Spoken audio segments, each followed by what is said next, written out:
নমস্কার। 15ই আগস্ট 2025 ভারতবর্ষের ৭৯তম স্বাধীনতা দিবস। এই স্বাধীনতা দিবসে আমরা কি পেলাম? আজকে কাব্যছন্দে তারই উত্তর দেব।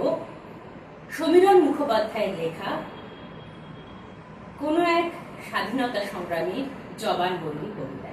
তোমাকে সুন্দর করে গড়ে তোলবার সাধ হয়েছিল আমার মধ্যে, তাই ওরা আমাকে বললে বেঈমান। তোমাকে নিবিড় করে ভালোবাসার অঙ্গীকার করেছিলাম আমি, তাই ওরা আমাকে বললে দেশদ্রোহী। দক্ষিণের বালিয়াড়ি থেকে উত্তরের পর্ণমোচী গাছের ছায়ায় বিছানো তোমার আঁচলে কতবার মুখ রেখেছি আমি, কতবার তোমার গাং শালিখের খেলা দেখতে দেখতে বিভোর হয়ে স্বপ্ন দেখেছিলাম এক মুক্ত পৃথিবী, যেখানে মানুষ মানুষকে ভালোবাসে ভালোবাসারই জন্য।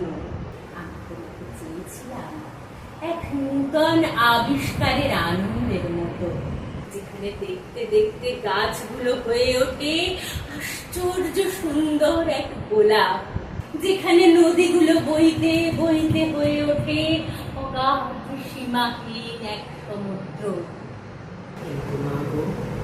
ওরা আমার ভালোবাসার স্বপ্নে ছুঁড়ে দিল হিংসা, তোমার গাং শালিকের দেহ থেকে ঝরিয়ে দিল ফোঁটা ফোঁটা রক্ত। আমার স্বপ্নকে ছিঁড়ে খুঁড়ে এঁকে দিল অন্ধকার রাত্রির